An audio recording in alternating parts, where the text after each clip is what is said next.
जानकारी लेना चाहिए। आप ये प्रोटेस्ट जो यहाँ पे किया किस बात के लिए?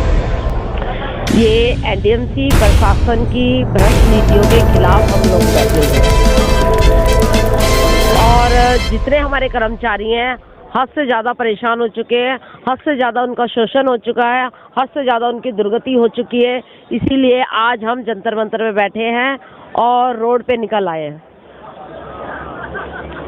क्या उम्मीद की किरण जागी है? उम्मीद की किरण यही जगी है कि जो अभी सत्ता में पार्टी बैठी है वो हमारी एनडीएमसी में काउंसलिंग मीटिंग में मेंबर है, लेकिन हमारा कोई नाम नहीं लेता, जबकि हमने अलग अलग जगह पे हर जगह इनकी मीटिंग भी ली है, इनसे बात भी की है और शायद हमें कुछ नहीं समझा जाता। और मीनाक्षी लेखी जी कहती हैं कि इनको तो हराम की खाने की आदत हो गई है। हराम की खाने की आदत हो गई है, चलो मान लिया हमें हराम की खाने की आदत ये हो गई है, लेकिन असली बात ये है कि वोट हमारा, जीएसटी हमारी। हराम की कमाई कौन खा रहा है सीट पे बैठ के या काम करके? रोड पे जो महिला सुबह 6 बजे निकलती है, अपने बच्चे को पलट के नहीं देखती है कि भूखा है, प्यासा है या स्कूल गया नहीं गया, गिर गया, मर गया, क्या हो गया, वो काम करने वालों को तुम हराम की कमाई खाने वालों कहते हो। और जो सीट पे बैठते हैं, जिनको हम जीएसटी देते हैं, अपने घर परिवार में आटा दाल चीनी पत्ती लाते हैं, उसमें जीएसटी कटती है जब तुम्हें रोटी मिलती है और जब तुम्हें अपनी तनख्वाह मिलती है। और हमें हराम की कहने वालों ये भी समझ लो, जो हमारा बच्चा 10 रुपए लेके जाता है, नमकीन कुरकुरे खाता है, उसमें भी जीएसटी देके तुम्हें बैठाता है और तुम अपने स्वार्थ के खातिर, अपनी पार्टी के स्वार्थ के खातिर हमें कीड़ा मकोड़े समझते हो और हमें परेशान करते हो। तो ये सही नहीं है।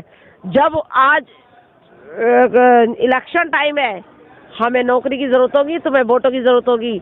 मैं मानती हूँ कि तुमने वोटिंग मशीन में जो भी किया होगा, कभी ना कभी तो हमारा भी दिमाग आएगा। लेकिन जो ये नाइंसाफी चल रही है, जैसे अभी आपने कहा, मीनाक्षी लेखी जी ने कहा कि हराम की कमाई हम और हमारे लोग खाते हैं, तो ये तो बहुत मेहनतकश लोग हैं, कर्मठ लोग हैं और अपने परिवार की परवाह भी नहीं करते। परिवार के लिए इंसान कमाता है, लेकिन परिवार की परवाह किए बिना कई घंटे घर से बाहर रहता है। वही है ना कि जो बैठ के खा रहा है वही हराम की कमाई कह रहा है, तो कुछ नहीं कह सकते। और जो सचमुच मीनाक्षी लेखी जी, आप इतने टाइम से उन्हें देखते हैं? हमने तो कभी नहीं सुना, हमने तो इतना बुरा सुना है। कर्मचारी जो हैं फाइलें फाड़ देती हैं, फेंक देती हैं, जैसे किसी को कुछ समझती नहीं है, कीड़े मकोड़े समझा जाता है। और जो उनके कर्मचारी मतलब जो उनके प्रदर्शनों में भी जाते हैं, जो उनके झंडे डंडे उठाते हैं, उनको भी कह देते हैं कि भाई हमारे पास नौकरी नहीं है। मतलब जो रात दिन उनकी सेवा में लगे रहते हैं, उनके वीडियो को कामयाब बनाते हैं, उनके लिए भी वहाँ कोई जगह, उनके लिए भी कोई जगह नहीं है। एक वो है ना, आप दोबारा सत्ता में देखना चाहेंगे? मैं तो बिल्कुल नहीं। और जितने भी लोग हैं अब लोग समझते जा रहे हैं, कोई एक बार भी नहीं समझेगा, 2 बार नहीं समझेगा, लेकिन अब हद पार हो चुकी है, सभी को समझ आ रही है। ईवीएम के विषय में भी आपने बोला, बहुत अच्छी बात आपने जी। ईवीएम तो देश का नाश कर रही है, उसमें कोई सेटिंग है और कभी हम उस सेटिंग को तोड़ पाएंगे? देखो, जब तक ये मशीन नहीं हटेगी, जब तक हमारे ये वोटिंग मशीन नहीं हटेगी, जब तक इन नेताओं का ऐसे ही घमंड बढ़ते रहेंगे और ये हमें कीड़े मकोड़े ऐसे ही समझते रहेंगे। अगर आज हम यहाँ खड़े हैं तो ये वोटिंग मशीन की वजह से ही खड़े हैं। अगर वोटिंग मशीन ठीक होती और इसमें सही वोटें जाती तो आज हमें यहाँ खड़े होने की जरूरत नहीं थी। जितना डर हमें नौकरी का है, उतना उन्हें अपनी सीट का भी होता, और ये बहुत जल्दी होगा। मैं नहीं करूँगी, दूसरा कोई करेगा, दूसरा नहीं करेगा, तीसरा करेगा ज़रूर, क्योंकि मेरे देश का सभी सरकारी स्थल बेचना शुरू कर दिया है, इंसान बेचने शुरू हो गए हैं।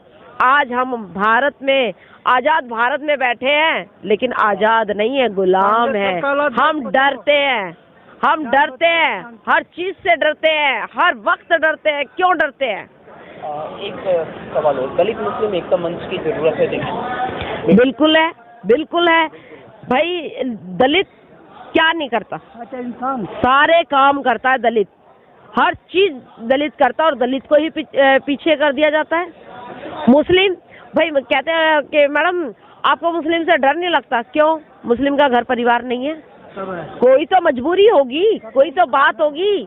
और मुझे नहीं लगता कि सोन जाति में भी इन्होंने बहुत अच्छा कुछ किया हुआ है। सोन जाति वाले सोन जाति से मतलब देश में इतना खिंड पिंड जो बीजेपी ने किया है और जो इनके भतीजे अरविंद केजरीवाल ने किया है, हर चीज को झूठ बोलते हैं, हर चीज हर बात झूठ बोलते हैं, बर्बाद कर रहे हैं। और आप देखो ना क्या किया कि स्कूल कॉलेज बंद हो गए। मैंने सुना था अभी चौपट कर दिया, पढ़ाई लिखाई शिक्षा चौपट कर दिया। हरियाणा में 6000 स्कूल बंद हैं, 6000 स्कूल बंद हैं। और उसको बीजेपी सरकार कहती है कि जो प्राइवेट स्कूल में पढ़ेंगे उनको हम 1200 रुपये देंगे। तो कुछ हमारे जैसे सोच लेंगे मूर्ख लोग कि भाई प्राइवेट स्कूल में पढ़ा देते हैं, 1200 रुपये तो सरकार देगी। कुछ टाइम बाद ये सरकारी स्कूल बिक जाएंगे, तब कहा जाएगा कि हमारे पास फंड नहीं है। तो यहाँ से भी गए, वहाँ से भी गए। और जितनी विदेशी कंपनियां का टेंडर यहाँ पास हो रहा है, ये समझ लो दोबारा गुलामी सर पे आ चुकी है। हर इंसान को जगना पड़ेगा, हर भारतीय को जगना पड़ेगा और लड़ना पड़ेगा। तो क्या हम गुलामी एक्सेप्ट कर लेंगे, हम और हमारे लोग? बिल्कुल देखो इन्होंने टाइम रह गया क्या? बिल्कुल नहीं रहा, टाइम बिल्कुल नहीं रहा। हम तो अपने पेट के लिए लड़ते रह गए और ये ऊपर से काम कर गए। बहुत बहुत बुरा समय है। बहुत हर पीढ़ी जो है अपनी आने वाली पीढ़ी को बेहतर देना चाहती है। हमने आज़ाद भारत में बहुत अच्छी ज़िंदगी जी है, माँ बाप अच्छी नौकरी पे थे, अच्छी चीज शिक्षा मिली, हर चीज़ मिली।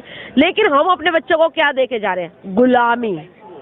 जब हमने एक अच्छा समय भी देखा, अब हम बुरा समय देखते हैं काफी लंबे। 2014 से तो हो गया है, जब से बीजेपी और ये चाचा भतीजे की जो सरकार आई है तब से तो पक्का हो चुका है। बीजेपी भाजपा भगाओ और कांग्रेस लो, देश बचाओ। कांग्रेस सरकार